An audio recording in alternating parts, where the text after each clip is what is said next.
to this week's blog. And this week what we're going to be talking about is what makes a good dissertation. So sometimes as students you get consumed very much by working through the process and just having to get it in by a certain date. But this mark for this module really matters because, as you know, it's triple weighted. So what you really want to be ensuring is that you're getting the highest grade that you can achieve. So with me today I have a number of different supervisors, and we're going to have a discussion about what makes a good dissertation. So in case some of you don't know, the supervisors just introduced them. There's Louise Bellew, Bernadette Quinn, Deirdre Quinn and Colin O'Connor. So to start then, let's just have a discussion about what does make a good dissertation. When we're talking about the best dissertations that we've seen, the dissertations that get a first, what makes them get a first? They're beautifully written. Okay, so it's the writing style. Writing is terribly important. Mm-hmm. The time has been given, not just, as you say, to go through the process, but to actually improve the writing, which is always rewriting. Mm-hmm. Is that you have it or you don't? No. Okay. No. You can train, and effort and work will make better writing. The writing will always improve, given time, and effort. Mm-hmm. Okay. Good understanding of whatever it is that's been studied. So there's a nice, tight, simple research question and a good understanding of the literature in the area. So there's a nice literature review chapter, and you can really see this person as, they're not just kind of writing this lit review, but they actually, you can see that they understand, they're into it, they've gotten their heads around it, and that really does come across. Yeah. I think a good synthesis then between the literature and your primary research, that they're knitting really well together in the discussion chapter, and you're coming up with something that's original, some original thinking. Yeah, the original and the contribution is important, isn't it? Because sometimes for the lower level dissertations they're going through the process but they're not necessarily contributing to knowledge, but the first are starting to do that, aren't they? They can make a contribution. I think also too that there should be some sort of a good idea behind it all, and I think that should be obvious enough. And that there should be a clear message, as much as the understanding is important too. It also should, I think, shine through that the person has an interest in doing the research and they're interested in the research topic, and I think that it makes it easier then for the dissertation to make sense and read well. And we can really see that with the interest, can't you? I'm often conscious of the students that are getting the first are the ones that when they come they're talking to you about their dissertation, that it's their own, rather than it being their supervisors who's trying to hound them along. It's very much their own work. I sometimes think, a good thesis is a good story. It's a good story. It has a beginning and there's a reason why you're doing this, and you get into it and you follow it through, as you say, the whole thing ties up, and at the end you've moved your way through this story, you've tied up the bits, and you have pushed out maybe the boundaries of knowledge a bit. You've answered a question, you've told us something that we didn't know at the beginning, and it's clear that you understand all of this. Okay. Then what about the people in a 2-1? What's the difference between a first and a 2-1, or what are you doing in a 2-1? That's a hard question. It is a hard question. It's a really difficult one, because you pick up a first and you know it is. You do the best you can to explain why it is, and some of those things we've talked about already. But it is very difficult, and usually we give a huge amount of consideration to that. Is it a first? Is it a 2-1? I suppose a 2-1, I think you've gone through the process very competently. You've ticked all the boxes, but it's missing. There's maybe a slight weakness, maybe in the interpretation. Maybe somebody's run out of steam and they haven't given themselves enough time to think about all the findings they have. That's very often an issue. It's wonderful to that point, and then it stops. Sometimes that happens.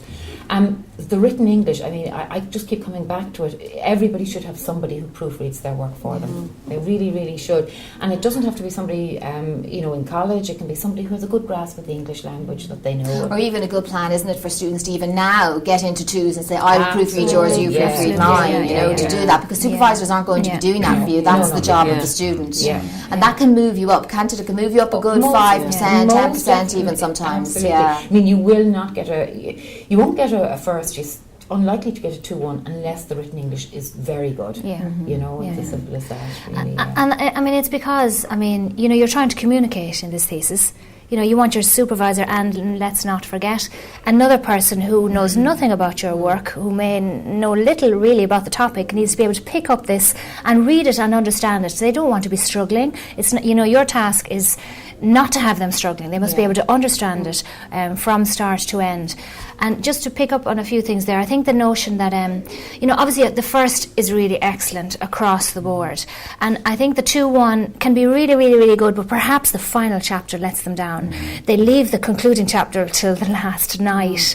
And really it's a 2-pager job, and really you're thinking, why did they not just pull through those findings a little bit more? And the first class person will have done that. Absolutely. And when you're marking, you can see that sometimes, can't you? When you're marking the different sections, they're doing very high in the lit, and in your head you're thinking this is heading for a first, and then exactly that, then they hit a wall. And I mean, I think in the concluding chapter, I think the student has to remember, you have to go back into the lit. Your question came out of the lit, and now you have to go back and say, okay, so how has my work now contributed to the literature? But then it must probably, in all likelihood, it will also maybe have some policy implications as well. So there's a kind of a real-world application of what your study has shown. So in a concluding chapter, it would be great to see those two, and the first class person will probably have worked through conclusions in those 2 areas. And sometimes the problem then when we're looking at the 2-2s then is that sometimes the problem there, and it can be a common problem, is that people don't move, the research questions aren't actually answered in the analysis. So they do quite a good analysis, but it doesn't actually link right back. Sure, it doesn't. And that can be a problem. I think too it's important that while not to underestimate the time it actually takes for students when they do the chunk of the literature review at the very beginning, and then they move on through the wherewithal to actually bring that together. And I think sometimes that just doesn't happen, and sometimes it's, I suppose, an underestimation of what might be required throughout it, and particularly toward the very end. And you may have some very good analysis, you might have some very good literature, but the two of them never get together. And it's that thing sometimes the students need to look at it as a whole document. I think sometimes what happens is they look at it in the little pockets, and then they're only putting it together the night before it's getting bound. But that story issue is back again. It needs to have a story, therefore it needs to have a connection. Well, that's it. It's the kind of the time to think and sit back and analyse all the work that you've done, really to put it into that conclusion chapter.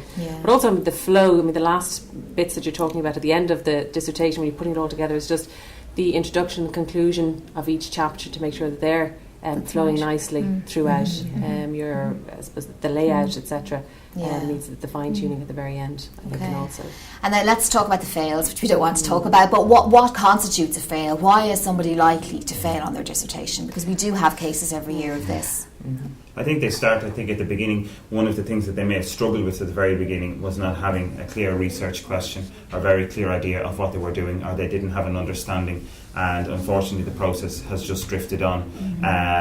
Also, not perhaps a clear understanding of how to engage in the methodology side of things, where it hasn't delivered any information, and it never comes together. But I think it may have been doomed at the beginning because there wasn't enough time spent at the research question, which is often quite a difficulty in how much time it actually is required to get to the point of understanding what you're trying to achieve. But if that time isn't put in at the beginning, it can often just drift away at the end. Absolutely, And lack of depth as well in your literature, a limited literature review, which also has an impact then on the methods chapter. And sometimes I find when you read those dissertations, it's a sort of so what. It's like, do you have to read anymore? Because it's not actually contributing anything in a structured way at all. But it's that lack of rigour. It lacks rigour. It lacks what you can see as work towards an end. Now, so I wouldn't like to worry anyone who hasn't got the question finally decided at this stage, because particularly in a qualitative piece of work, there is time, but don't forget to get back there and pull it all together, and I think the methods are really important, and I know a lot of students are probably out there now trying to gather data. What I would always say is, keep it simple. That research question, keep it simple. And I always say, a thesis will move as you go along. You start with a question and a plan, but it may not happen like that. And when you go out into the field, I say to my students, if you're finding something that we hadn't actually thought about, brilliant, we will go back and we will change the research question. We will change the objectives. Go with the flow. If you're getting good data, don't refuse it. But I think, the methods is often a reason why people fail. I think, we have to, as supervisors, we have to see that you actually went out there and gathered data in a way that we can see was sensible and logical, and that you didn't make it up. And we have to be able to believe that what you did was fairly reasonable. And sometimes that just isn't the case. And if that's the case, then somebody will definitely fail. Isn't it? It's often you can read those and it's somebody who just turned their attention to it at the last minute. You can see that. And the other thing I think we need to bring up as well is the whole issue of referencing, because referencing can often be something that puts people into a fail. It's like talking to somebody who's very hazy on their facts and they're supposed to know about the subject. They're fluffing, so there's no reference back to literature. There's no feeling, but you must have some sense of authority over what it is you've written by the end of it. There must be a feeling that you actually know what you're talking about. I think also too, one of the more fundamental issues is, apart from the time you put into the dissertation or you don't, is also the time you spend with your supervisor, and to spend time and to use the resource that is there, and to make sure to keep your supervisor updated in terms of what you're doing, because if there's too much of a gap between the last time you met the person and the next time, you may have carried on and not have appreciated the direction you should have been given, and then there isn't an awful lot of time left to correct your situation. So in terms of regular contact and using that resource, I think that's very important as well throughout the process. Okay, and lastly then, is it too late for students at this stage? If a student has already got a mark in a lit chapter, is that the mark they're going to end up in the dissertation, or can they still move themselves up grades? Absolutely not. There's plenty of opportunity, I think, to improve the mark. Certainly the feedback they get from that chapter, whether it's the breadth of literature review they've undertaken, whether it's their style, the discussion style in the literature review, whether it's more industry literature they need to look at. So there's, I suppose, lots of areas. Even the layout of the literature review certainly can be improved. I think as well too, as was kind of said earlier on too, that when the dissertation evolves, and there are often times when you will want to go back to the literature review to expand it, to refine it based on what you have done and the activities you've engaged in your primary research, and that's part of the process. So just because you've arrived at a stage with a mark for your literature review doesn't mean that there isn't any opportunity to further refine that. And I think the other added issue to that is returning back again to that research question, in terms of what are you trying to achieve and what are you about, that you always have to go back to that, and that also keeps you on track, particularly if you don't think you have achieved that in the issues that you have addressed in your literature review to date. So it is an evolving program, I suppose, issue, and it allows you to go back to that. I think it's all about the time, isn't it? I think the messages that are coming through, and lots of things we're talking about there, is that yes, you can make the grade better, but you've got to put the time in. And when you're thinking now about the dissertation submission date, you need to be thinking 4 weeks back in terms of having things written,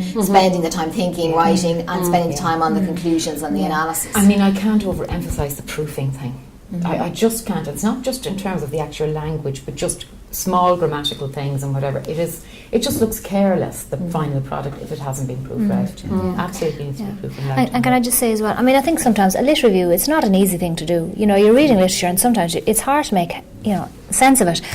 It's when you go out into the field and start gathering the data that you suddenly begin to realise actually what they were talking about. And sometimes then, once you've come back in and you think, yes, this is really what I want to focus in on. And as Colin said, you go back to the list chapter and you really actually expand this section, and you maybe, make another one a little bit minimised.